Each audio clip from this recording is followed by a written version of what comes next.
West Bengal police constable 2020-র interview প্রক্রিয়া প্রায় শেষের দিকে। আমি যদিও এর আগে ফাইনাল কাট অফ একবার বলেছিলাম, তবুও আর একবার যেহেতু ইন্টারভিউ শেষ হতে চললো, সেই জন্য তোমাদেরকে একবার ফাইনাল কাট অফ বা কবে রেজাল্ট বেরোতে পারে সেই ব্যাপারে বিস্তারিত একবার আলোচনা করে দিচ্ছি। তার আগে একটা গুরুত্বপূর্ণ কথা বলে নিই। ওয়েস্ট বেঙ্গল কনস্টেবল তোমরা যারা ইন্টারভিউ পাস করেছিলে, মানে ইন্টারভিউ যারা অংশগ্রহণ করলে, বা ফিমেলদের ক্ষেত্রে যাদের আগামী দিন এখনো বাকি আছে, তাদের ক্ষেত্রে বিশেষ একটি উদ্যোগ নেওয়া হয়েছে। সেটা সেই সমস্ত ক্যান্ডিডেটদের পক্ষ থেকে আমাকে জানানো হয়েছে, এটা সবার মধ্যে ছড়িয়ে দেওয়ার জন্য, বলে দেওয়ার জন্য।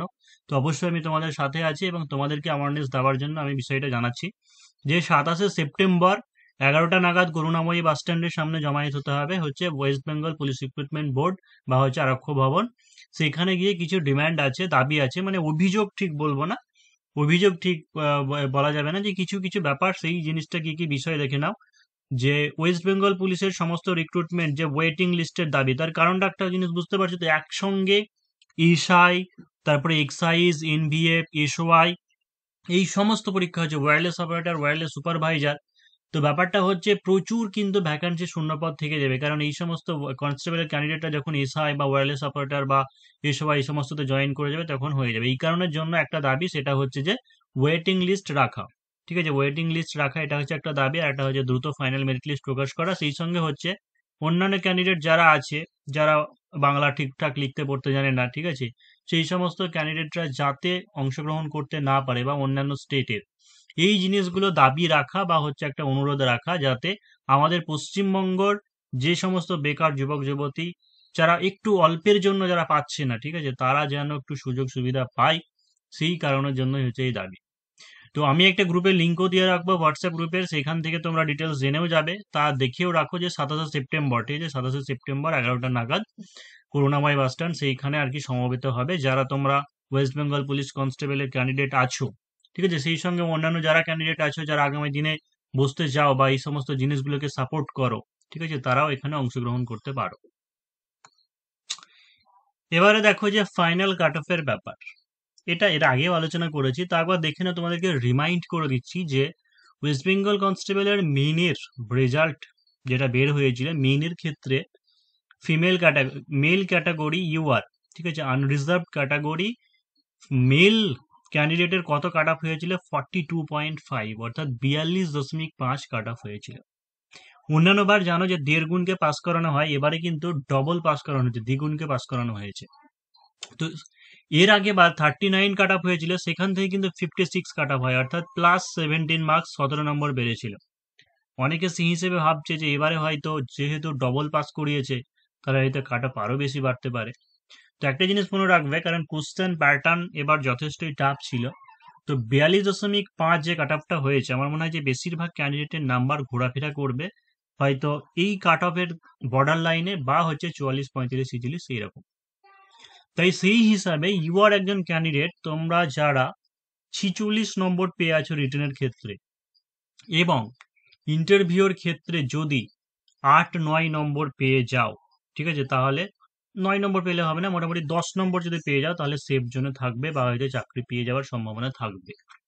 তো যেটা মনে হয় যে 42.5, এইখান থেকে তোমাকে আরো যেটা প্লাস করতে হবে সেটা হচ্ছে 15, মানে 14 to 15, ঠিক আছে, 14 বা হচ্ছে 15, মানে একটু সেফ জন্য থাকার জন্য এরকম ধরো না, সেটা হচ্ছে 57 করে দিলাম।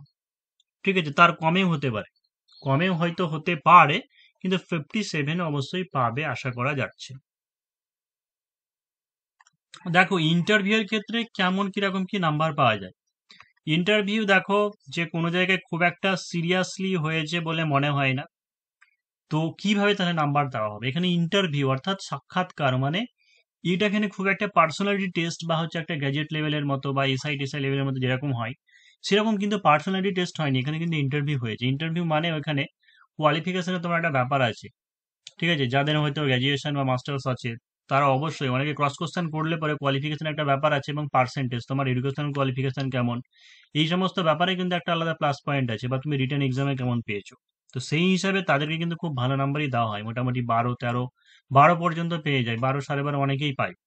ঠিক আছে? তো যারা ভালো পারফর্ম দেখিয়েছে তারা তো 11-12 পেয়ে যাবে। তো সেইখান থেকে কাট অফ থেকে আর 4-5 নম্বর বেশি পেলেই মানে কিস্তি মাফ। তো ওবিসি বি ক্যান্ডিডেট খুব একটা হেরফের হবে না, ওই রকমই ধরো মানে 55.5, মানে 55.5 বা হচ্ছে 56 এরকমই আশেপাশেই থাকবে, হয়তো 1-1.5 নম্বর কম বেশি হতে পারে।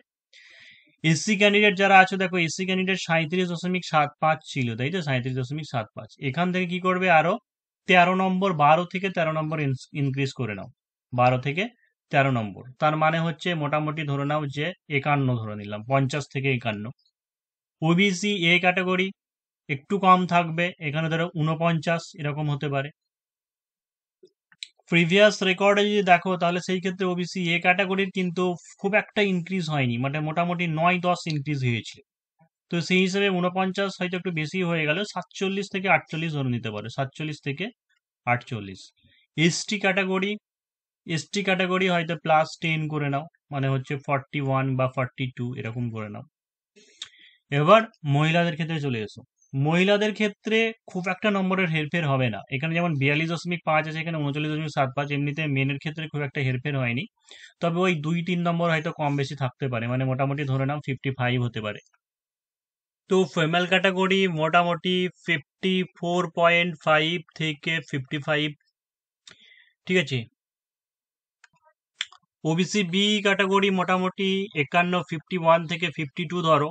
এসসি ক্যাটাগরি যারা আছে, এসসি ক্যাটাগরি তোমাদের মোটামুটি 46, ঠিক আছে, 45 বা 46 এরকম আশেপাশে যেতে পারে।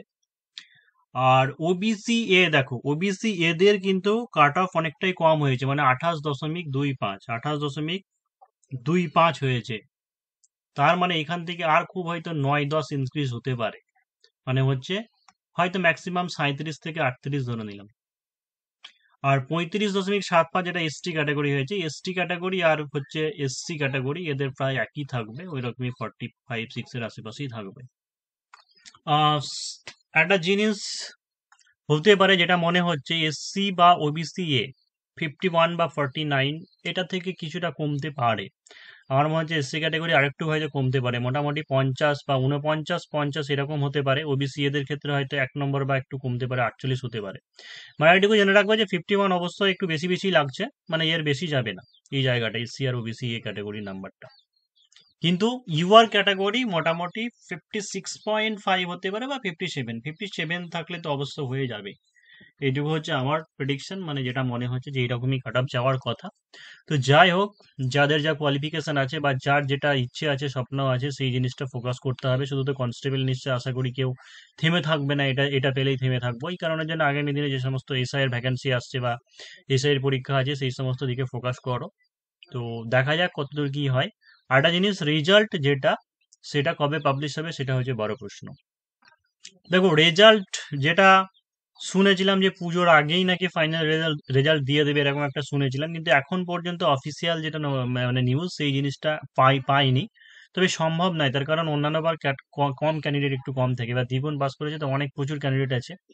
তো বলা যাচ্ছে না, তোমাদের যদি এর মধ্যে যদি নিউজ পাই তাহলে অবশ্যই তোমাদেরকে জানিয়ে দেবে। তবে একটু ধরে রাখো যে শেষের দিকে হয়তো হবে। তবে এইটুকু নিশ্চিন্ত থাকো যে ডিসেম্বর নাগাদ তোমাদের ট্রেনিং শুরু হচ্ছে, ডিসেম্বর নাগাদ তোমাদের ট্রেনিং শুরু হচ্ছে। তাহলে তার মাঝে, এটা হচ্ছে সেপ্টেম্বর মাস, অক্টোবর নভেম্বর, মাঝে যে 2 মাস আছে, 2 মাসের মধ্যে কিন্তু সবকিছু কমপ্লিট হয়ে যাবে।